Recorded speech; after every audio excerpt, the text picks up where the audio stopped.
Hey everyone, today's note is going to be the power rule. Let's get started right away. The derivative of function is considered to be the rate of change of that function. We've already discussed that it's known as the gradient function. We can call it the derivative of f of x, also known as f prime of x. And we also have the first principles rule, the limit as h at x approaches 0 of f of x plus h minus f of x, which is the original function, all over h. Remember, it's important to realize that when finding the derivative, we have a new function called the gradient function. Because the expression f prime of x will give the gradient anywhere on the curve of f of x. Remember that gradient also means slope.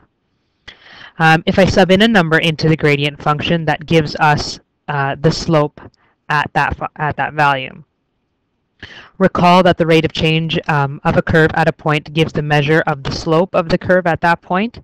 So basically, when we're taking the derivative of a function, we're obtaining the gradient function, also known as the slope function. Differentiation is the process of finding the derivative of a function. So if I ever ask you to differentiate, all I'm asking you to do is to take the derivative. Same thing. The derivative of a function with respect to x is usually written as f prime of x, or d f of x over dx. This one is not as usual. This one is the one you will see more. The derivative of y with respect to x is usually written dy over dx. You'll see that a lot. Or y prime. Again, you'll see that a lot. We've talked about already in the second note of the year the average rate of change of a function represented by the secant, whereas the instantaneous rate of change is represented by the gradient of the tangent. So again, so far all the things that you've heard so far are all a review of what we've been doing. Now, looking at what we did last class and talking about taking the derivative using first principles, these are some of the things that we noticed. If I take the derivative of 1, I get 0. If I take the derivative of -4, I also get 0. If I take the derivative of pi, I also get 0. So I can make a general rule or a constant rule that says the derivative of a constant will always be 0. Now, some of you at the end of the last note had come up with your rule yourself, which is great. So now we're going to put that rule into practice and see if your rule is the same rule that I'm thinking. If I take the derivative of x, I get 1. X squared, I get 2x. X cubed, I get 3x squared. X to the 4, I get 4x cubed. And x to the 5, I get 5x to the 4. If I make it a little bit more difficult and say I have a number in front, so the derivative of 6x is 6. The derivative of -3x squared is -6x. The derivative of 4x cubed is 12x squared. And the derivative of 7x to the 5 is 35x to the 4. Now, if you haven't already figured out the pattern, pause the video, think about it for a second, and see if you can come up with a rule. If you've already thought of your rule, here we go. For the function where ax to the end is the original function, the derivative f prime of x is known as n times a x to the n minus 1. So the way that I tend to say it is you bring down the exponent, you multiply by whatever's in front, and then you subtract 1 from the exponent on the top. This is known as the power rule.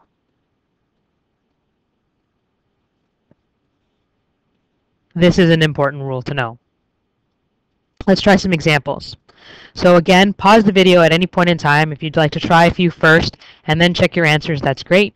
If you'd like to work through them with me, that's also pretty good. But as we go through the note and we get more and more challenging, please pause the video, try the example yourself, and then press play to see if you're right. All right, let's start out pretty easy. The derivative of y equals 7 is just 0. Of x to the 7 is 7x to the 6. Of 5x squared is 10x. Of this one, 2x plus 7.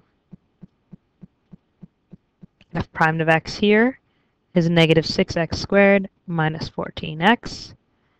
Y prime here is 36x squared minus 8x plus 3. So far, so good. Let's make some a little bit more challenging now. So now I've put in brackets. So if you're looking at it and you're saying, okay, how could I make it look like what I've just done? Well, I would expand. I'm going to expand over here on the left-hand side. This is 10x squared minus 13x minus 3. My derivative is now 20x minus 13. Here it's 6x cubed minus 10x squared. So my derivative of g prime of x is 18x squared minus 20x. Next one. The function when I expand it is 4x squared minus 12x plus 9. My derivative is 8x minus 12. Okay, the next one, a little bit more challenging. There's a couple ways to do it. The best way to think about it is taking out a common factor of x. When I take out a common factor of x in the numerator, I get 3x squared minus 6x plus 1 all over x. This is the number that students forget the most. Don't forget the 1. You can now cancel out, and my original function I can now take the derivative of. The derivative is 6x minus 6. In the bottom, the last one on this page, I can again take out a common factor of x squared. I'm left with 6x squared minus 3 in the bracket. I can cancel out again, and therefore my derivative is then 12x. Okay. Again, a little bit more challenging. This time here, we're going to use some negative exponents and some fraction exponents. So we're going to start out pretty easy, and then we're going to make it a little bit more challenging. As I do these examples, please make sure that you understand that the rule that we've just described, the power rule, does not change. It applies for negative exponents. It applies for fraction exponents. It does not change. Okay, so looking at the example that we have here, I've got 3x to the negative 2. So if I was to write it out in step form, because this is the first one that we've done of a negative exponent, that's 3. Bring down the exponent, which is negative 2. X to the minus 2 minus 1 is minus 3. Here's where students are going to make the mistake, right there. They're going to tell me that that's minus 1, and that's not okay. So to finish off this question, that's negative 6x to the negative 3. But we don't like negative exponents. We don't like seeing them in the question. Therefore, we're going to change it to look proper. Try it out first and see if you're right. Well, here, it's negative 6 over x cubed. That negative exponent only applies to the x, so only the x goes to the denominator. The negative 6 stays on top. Okay, let's try a fraction one. This one is 9 times 2/3 x. 2/3 minus 1 is minus 1/3. Well, this becomes 6x to the minus 1/3. Well, what does a minus 1/3 change into? Well, exponent rules tell me that negative brings it to the denominator, and the 1/3 is a cubed root. Okay, next example. First question I'm going to ask you is, do I like the way it's written? Your answer is going to say to me, no, I don't, because I can't take the derivative right away. So I've got to change the form to 7x to the minus 1. Now I can take the derivative. The derivative is 7 times minus 1, which is minus 7x to the minus 2. Change the form, which is minus 7x squared. Okay, next one. Do I like the way that it's written? No, so I'm going to change it. That's 6x to the half. Remember, a square root is a half exponent. When I take the derivative, that's 6 times a half. X, a half minus 1 is minus a half. That's 3x to the minus a half. Change it in a form that I like. That's 3 over the square root of x. Okay, here are a couple more for you to try.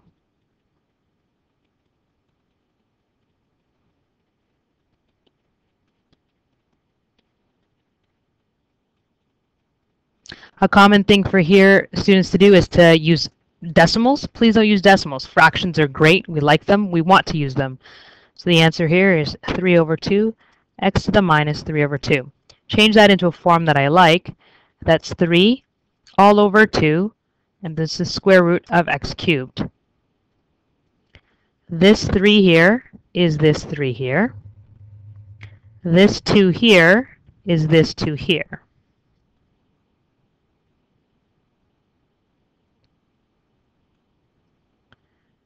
This cubed is this cubed here, and this underneath here is what makes the square root symbol. So take some time in case that was challenging for you. Make sure you've got it under your belt. All right, this question here, change the form. So this is x to the 8/3. So when I take the derivative,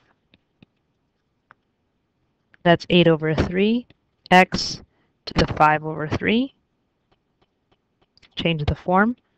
That's 8 over 3, the cubed root of x to the 5. Notice that it stays in the numerator because it's not a negative exponent. Oops, I forgot the cubed. There we go. Okay, now here's a few more challenging ones to see if you've got down the rules. I'm going to pause the video right now, and I suggest that you do the same. As we continue, I'm just going to write out the answer and go straight to what I would want. Okay, here we go. The derivative here is 8x minus 3x to the minus 2, minus 2 to the minus 3 over 2, x to the minus 5 over 2. Change the form, which is 8x minus 3 over x squared plus 3 over the square root of x to the 5. This one here, change the form. The best way to change the form here is to go 7x cubed over x minus 11x squared over x plus 5 over x, which is the same as 7x squared minus 11x plus 5x to the minus 1. I can then take the derivative really easily. So that's 14x minus 11 minus 5x to the minus 2, which is 14x minus 11 minus 5 over x squared. Again, some more challenging ones. Please try these on your own before you actually check your work. Here we go. Change the form. This is 3x to the 3 over 4 minus 2x to the minus 2. The derivative is 3 times 3/4 x to the minus 1/4 minus 2 times minus 2 x to the minus 3, which is 9 over 4, the 4th root of x, plus 2 over x cubed. Sorry, 4 over x cubed. 2 times 2 is 4. Okay, here change the form. 6x cubed minus x to the 4 over 3 plus 5x to the minus 7, which is the same as saying, when you take the derivative, 18x squared minus 4/3 x to the 1/3 minus 35x to the minus 8, which is 18x squared minus 4 the cubed root of x over 3 minus 35 over x to the 8. Okay, next one here. The best way to say this one is 3x to the half divided by x plus 2 over x, which is 3x to the minus a half, because I have a half on the top and 1 on the bottom, so when I subtract them I get minus a half plus 2x to the minus 1. So the derivative is 3 times minus a half, x to the minus 3 over 2 minus 2x to the minus 2, which is minus 3 over 2, the square root of x cubed, minus 2 over x squared. And the last one on this page, change the form. This is the same as saying x to the 2 over 5 minus 6x to the 6 over x cubed, minus, again, because the negative sign, there's imaginary brackets here that you don't see, 2x over x cubed, which is the same as saying x to the 2 over 5 minus 6x cubed minus 2x to the minus 2. When I take the derivative, that's 2 over 5, x to the minus 3 over 5 minus 18x squared plus 4x to the minus 3, which is 2 over 5, the 5th root of x cubed minus 18x squared plus 4 over x cubed. Okay. Now, this is the introduction for the next lesson. So if you got the power rule down, this is where it now starts to become prominent in what we're going to continue to do. It says here, recall that earlier that the derivative can be interpreted as the slope of the tangent line. Okay, very important. We can use this idea to find the equation of the tangent line to a curve at any given point. So I'm going to break it down in some steps for you. It says here first, find the equation of the tangent line to y equals 4x minus x squared at the point 3, 3. Now, a really good thing to do right now is to sketch a graph. So if I was going to sketch a graph, I'd do it here on the side. I have some space. I think you might have some space on your page as well. Let's say here is my grid. If this is my parabola, I can take out a common factor of x, and I know that it's going to hit here at 0. And I also know it's going to hit here at 4. I know this parabola goes down. I also know that its vertex is going to be at 2 something. Well, the reason that I know that it's 2 something is because it hits it here at 0, 0, and at 4, 0. So halfway in between, remember, is the axis of symmetry, right? At x equals 2. And I know that it's going to open down because there's a negative sign in front of the x squared. Well, if I want to know what the 2 is, I simply sub it back in. So that's 2 times 2, so it's going to hit here, 2, 4. Well, that's great. But what it's asking me for is at this lovely point 3, 3 over here, it wants the equation of the line, the tangent line, that goes right through that point, 3, 3. Well, how do I figure that out? Well, let's do it step by step. First is to find the derivative. That we can do now, no problem. That's just 4 minus 2x. And then it says, show that, remember that show that means this is my answer over here, show that the slope of the tangent to blah, blah, blah at this point is negative 2. Well, if I have the derivative and I sub in the point, I should get out negative 2 if I'm correct. So I want to find y primed at 3, this 3 here, where x is 3. Well, that's 4 minus 2 times 3.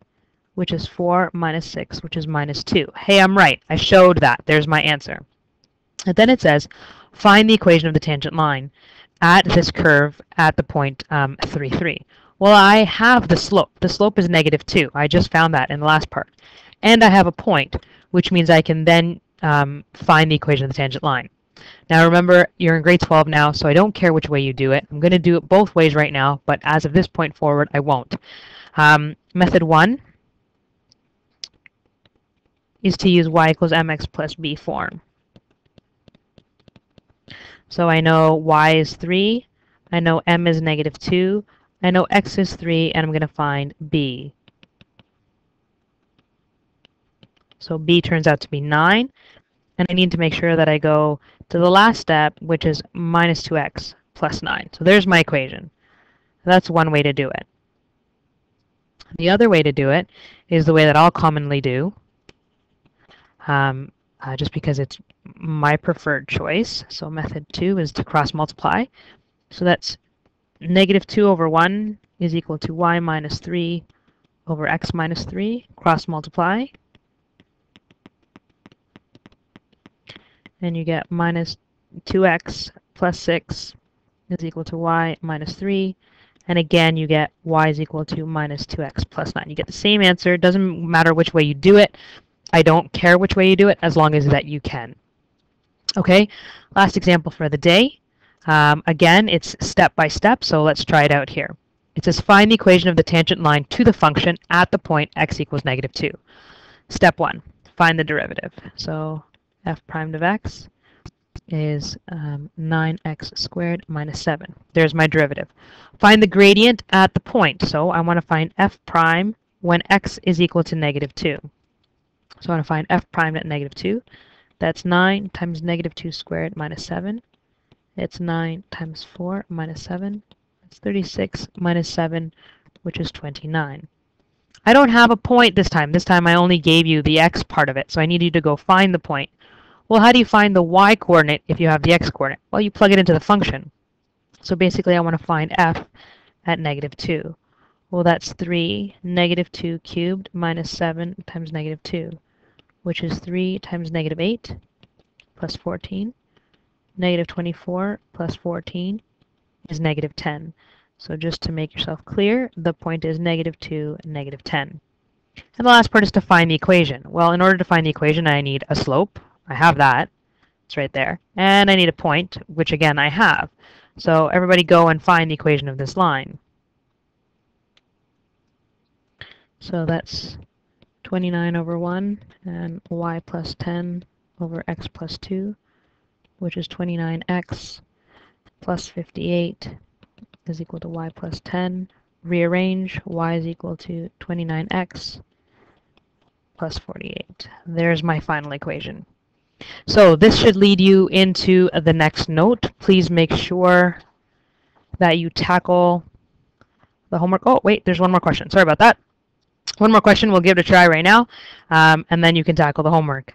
Last one, please pause the video, try it out first, see if you can get it on your own, and then come back and check your work with me. So here we go. Find the derivative. Well, I don't like the way that this function is written right now, so I'm going to change the way that it's written. And in order to do that, I'm going to take out a common factor here in the numerator. So f of x is equal to x. That's x squared minus 4x. Cancel, cancel. I can now take the derivative really nicely. The derivative is just 2x. I want to find the slope, so I want to find it f prime at 2, which is what they gave me. So that's 2 times 2, which is 4. I want to find the point. Well, in order to find the point, I want to find f at 2, which is 2 cubed minus 4 times 2 all over 2, which is 8 minus 8 divided by 2, which is 0. So the point is 2, 0. I have a slope. I have a point. I can find the equation of this tangent line. That's 4 over 1, y minus 0, x minus 2. 4x minus 8 is equal to y. And we're done. So hopefully you're able to take the derivative using the power rule, no problem. Hopefully you've started to become comfortable with taking and finding, taking that derivative and then finding the equation of the tangent line after this point. Next rule, we're going to be doing more of the same, and we'll go on from there. So please make sure that you tackle the homework. If you have any issues, please come in and make sure you get that checked out really quickly because we're going to be using the power rule for all the upcoming rules as well. Thanks so much.